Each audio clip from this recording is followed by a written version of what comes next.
Welcome to another edition of the Leader-Post Rider Rumblings podcast. This is episode 170. I am Taylor Shire. He is Darrell Davis, and we're talking about the Saskatchewan Roughriders bouncing back after suffering their first loss of the season. They just went out and beat the BC Lions 33-27 on the weekend and are now set to host the Edmonton Elks on Friday, Darrell. And you sort of wrote about it, that this has the potential to be a trap game after how well Saskatchewan played last week.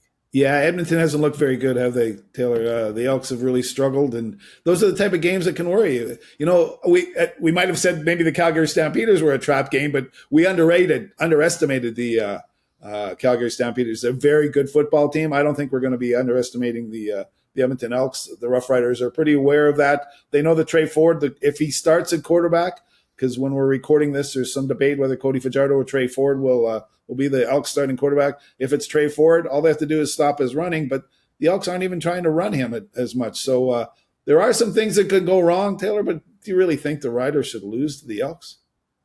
No. Looking at the records, looking at how they've played, you know, the Riders obviously at home, I think they do play better at home. The Riders will certainly be favorites. I just don't know by how many at this point. It'll still be an entertaining game. I think Saskatchewan, has something to prove at home. I know they always, like to defend their home turf and whatnot. And they're coming off a loss to the Stampeders. And as you mentioned, that to me, going into that game, especially after the smoke delay, the postponement, I thought the Riders would have more of an advantage. And it turned out not to be the case. And then Calgary goes out and beats Winnipeg again for the second time in 3 weeks. That to me said, this Stampeders team is no fluke and they're for real this year. They beat Winnipeg, beat Saskatchewan, beat Winnipeg again. I don't know. That would be the toughest schedule. If you looked at the schedule across the board, that would be the three toughest games that any team will face this season. And Calgary went 3-0. So I agree with you. It's funny that the Stampeders lost to the Ottawa Red Blacks, who were battling for one of the weakest teams in the league. So yeah, but that was a weather type game. It was strange conditions for that one. So yeah, Calgary. We weren't aware of how strong Calgary was, thinking all the changes they made might hurt them, but they've certainly bounced back and might be the strength of the West. Technically, they're 5-1 as we're talking about this, and the Riders are 5-1, but Calgary technically holds first place because of beating the Roughriders. I know the Roughriders are looking forward to getting to Calgary to get some revenge. Maybe they won't get revenge, but I know they'd really like to avenge that loss. Yeah, and I didn't look at the numbers before the season, but I bet you Calgary was the highest odds or lowest odds, I guess, to win the Grey Cup. A lot of people had them coming in dead last. So, they've certainly turned it around, or at least turned around people's expectations of them. But after Saskatchewan lost to Calgary, it was sort of a down week around here. You could tell the guys were fired up to go into BC and try to avenge what happened and whatnot. And they did so. And that, to me, what they did against the BC Lions was a complete performance. The score to me was closer than the game was. It was 33-27. Yeah, sure, there was a one-score game at the end, but at one point in the third quarter, Saskatchewan led by 22. They were in full control. They played great on all three phases, in my opinion. And sure, they kind of let BC back into the game. Not really back into the game, but they let them score some late points. I think those were more what Trevor Harris called yards after beatdown and scores after beatdown. So I think that was a little bit indicative of the final score was sort of the points they put up late in the fourth quarter. Not indicative of the final score, but Saskatchewan, to me, that was a full, complete game and led by Trevor Harris. It was silly that the Roughriders were within losing a short kickoff return to BC to maybe lose that game because Saskatchewan dominated right from the start. Scored on its first drive of the first half and of the second half, totally controlled the game. There were some silly things at the end. The strategies changed. But what impressed me the most against BC, Taylor, was the Roughriders bended and changed their strategies a little bit. You and I have talked so much about their zone defenses, right, that they won't blitz on defense. And it's getting predictable. On offense, they throw that Trevor Harris has a hugely high completion percentage because he throws a lot of short passes. They switched things around a little bit, or at least diversified enough. They started throwing deep. They got 2 deep touchdown passes to Dante Myers, who had a great game. They were blitzing. A.J. Allen was coming in. Defensive backs were coming in. They were less predictable, and they changed their strategy, which to me is good, a sign of pretty good coaching. and a sign that they have a lot of tricks up their sleeve. I think that's really important, that teams can't just prepare for that tired old defense the short yardage passing offense. So to do that was a real boon, I think, for the Rough Riders, and I think that will make them even more dangerous for the rest of the season. Yeah, and the rushing attack, I think, was okay. And we often talk about how a good running game keeps a defense honest and whatnot. But you could sort of say the same about the passing game, right? You could say, if you take away the short passes they're forced to throw long, well, I think the BC Lions were sort of predicting and hoping that Trevor Harris would be doing his more short yardage offense and more dinks and dunks and those short throws that he's so accustomed to making. But that, to me, the fact that the BC Lions were trying to take that away opened up the deep game, and Harris was able to hit and be pretty accurate on all of his deep passes, including a couple to Dante Myers, who had a pair of touchdowns. Yeah, he threw very well, didn't he? He is a very accurate passer, but to complete that many deep passes, his 78% completion percentage, which he's always over 70%, right? 9 straight games or something. So that speaks often to the short yardage game. But you're right, BC was trying to take that away, tried to take the run away. They ran the ball pretty well, but the fact that Trevor Harris hit his receivers in stride, only 1 interception, got pretty good protection from an offensive line that once again had another change. They look pretty good on offense, and give them some credit and give Trevor Harris some credit. 395 passing yards is a pretty good day against the BC Lions. Yeah, and he had the offense moving. He had 1 interception in the first half, but I think 7 of the first 8 drives of the game ended in points.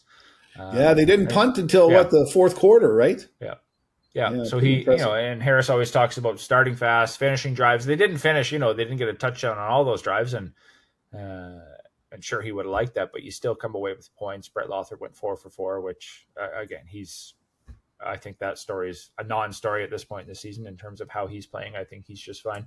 But yeah, to be able to score points on 7 of your first 8 drives, that again cemented their dominance in the game. And sure, the score was closer than it probably was in actuality. But the fact that they were able to put points on the board early, I think, helped them in the long run.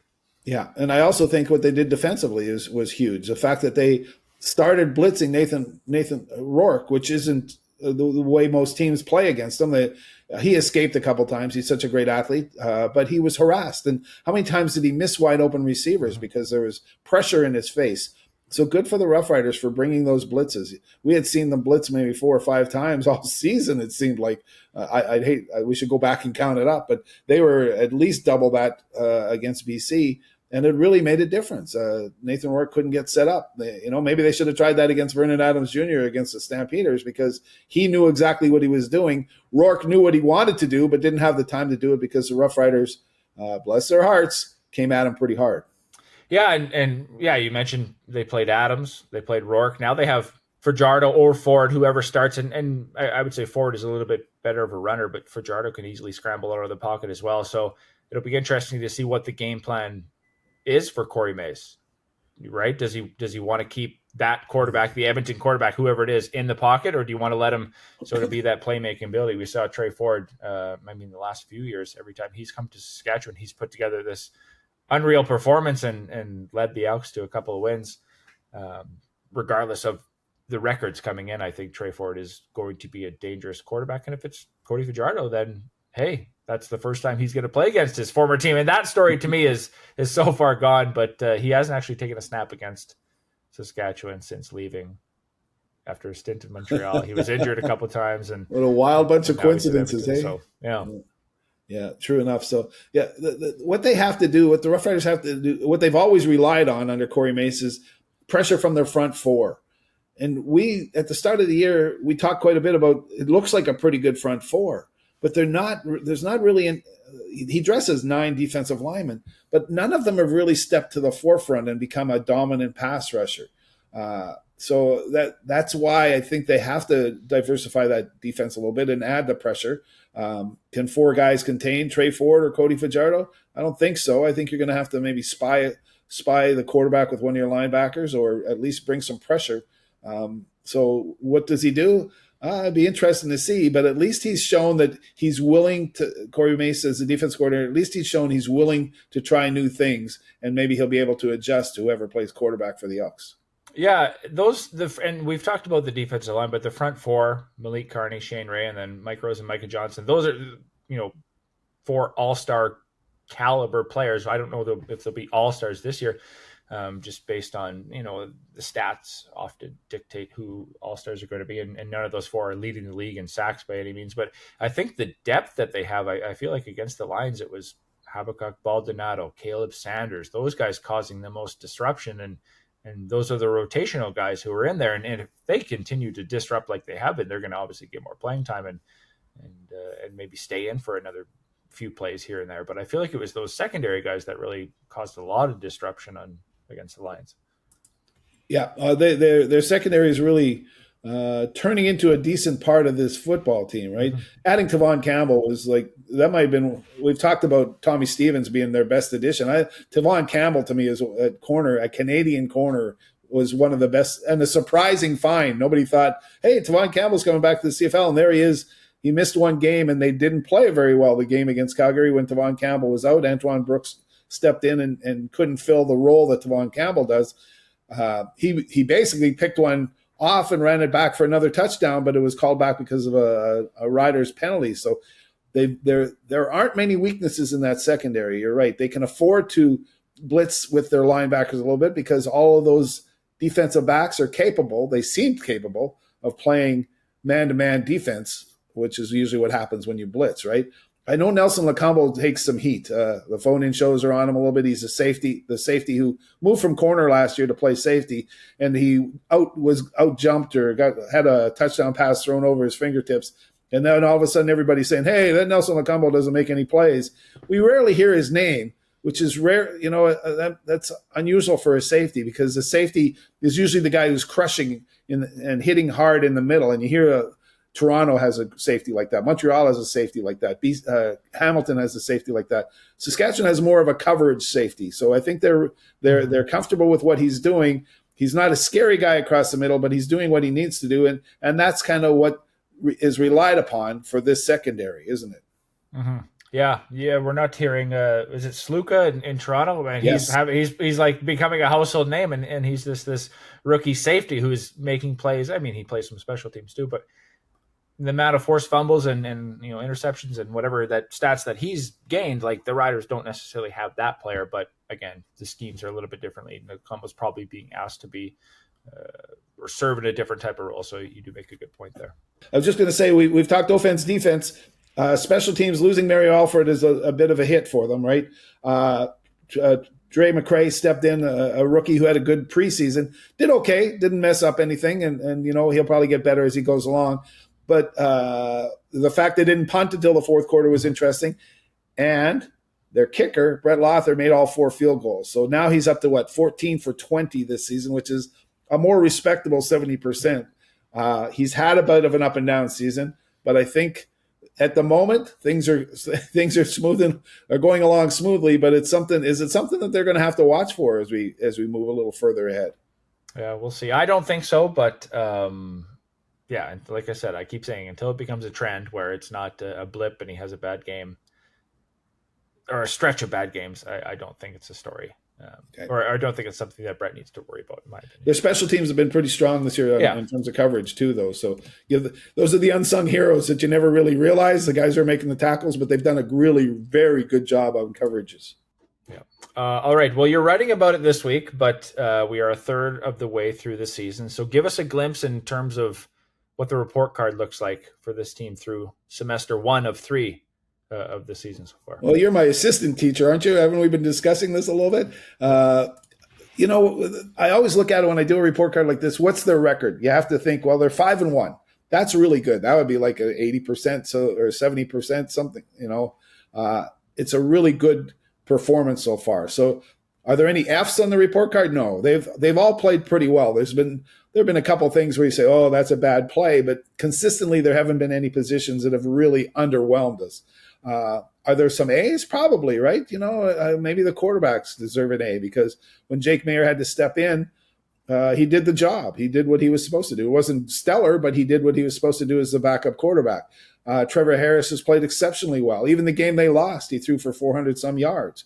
It wasn't a very good game, I don't think, on his part, but he still threw a lot for a lot of yardage. So you have to think that there's going to be a lot of A's, a lot of B's, maybe a C or two just to spark somebody, because their kicking game is still at the C level, I'm thinking. But for the most part, offensively, defensively, even coaching, their coaching is better this year. Haven't you thought the same thing? I agree, So yeah. they're up in the B's department too, right?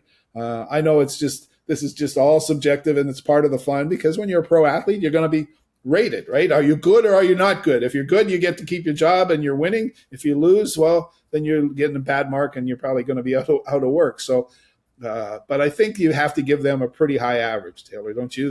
With a 5-1 record, they had one bad game, which is in everybody's memory, but for the most part, they've had a very good season. Yeah, they've answered the bell, right?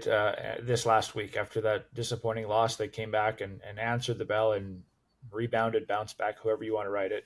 Because, and especially going on the road after suffering that loss against Calgary, they went into BC and handled business. And that to me is a confident team. That to me is a well coached, well run. They've got leaders in the locker room who know what to do and when. So yeah, I would give them a high grade at this point. As you mentioned, Trevor Harris, I think if he keeps playing like he has been, I don't see how, well, he's in the All-Star or whatever you want to call it, all CFL consideration for the West, although Nathan Rourke is playing well and Vernon Adams obviously playing well. Zach Collaros, we know what he can do in the second half of the season. So yeah, to me, quarterback is probably one of their strongest position groups overall, again, with Jake Mayer, with Tommy Stevens running the short yardage group. Right. All three of those guys have contributed this year, and all three have played well when they've been asked to play. Running back, I would say it's an improvement from last year. AJ Ouellette is playing. I don't know if he's quite all-star. Well, we'll see. If he puts together a full season, he might be in the conversation for an all-star. So anytime you're in the conversation, I believe that's a good grade. And along the offensive line, the fact that, props to the offensive line, but the fact that Jeremy O'Day just keeps pulling these guys up from wherever. Darius Washington got his first start at left tackle, and all of a sudden they're on to their third left tackle of the season. I think he deserves some credit. The offensive line deserves some credit as well for continuing to roll with the punches. This group is way different than I thought they would look this offseason, right? In prior to training camp, when we made the depth chart, this group is not what it looked like on paper back then. So that's group, true. I think, deserves a bit of a credit. Although they had one bad game against Calgary, I think the offensive line has been a strong point for them as well. True enough. Go ahead. Switch to defense now. What do you think? Well, yeah, and along the defensive line, we talked about it. I think their depth has gotten them a higher grade than maybe their front four. Linebackers, I'm going to say, even without CJ Avery, AJ Allen has played great. They have probably three of the most, or that's as good as linebacking core as you can ask for. Yeah. Jameer Thurman is unreal. And the secondary, again, they let a lot of passing yards, but they've made plays when it's counted. They have a bunch of potential all-stars in that backfield, like Tavon Cabell's on his way to an all-star season. Roland Milligan, we know what he can do. Marcus Sales was an all-star last year. He's dropped a couple picks this year. He's probably wanted a couple more, but he had one against BC, so he's on his way. I don't. And then we go to maybe the kicking game, and that would be at the bottom rung of the report card that needs to improve. And to me, so I think you're bang on in terms of your assessments. It's this is not surprising to us, right? This is what was expected. Probably if we would have, forecasted what the season was going to start, this is kind of what it would look like. 5-1. Yeah, they have a blip at some point early, but that's fine. And everybody across the board is, I think, playing up to expectations at this point in the season. I agree with you. And the part that you mentioned earlier about their bounce back, it's a huge thing. They were mad at themselves after their performance against Calgary, weren't they? And they talked to themselves. They had extra meetings. They realized, and they admit it, they're pretty good at that, saying we didn't do what we were supposed to do. Their head coach Corey May, says they were out physicaled in the offensive and defensive lines, and they responded to that. They didn't get angry. They didn't pout. They didn't sulk. As you said, they have leaders who say, you know what, that means we better get our act together here. And they did. They played very well. You've also said that it shouldn't have been a 33-27 game. It shouldn't have been. They dominated the BC Lions despite what the scoreboard said.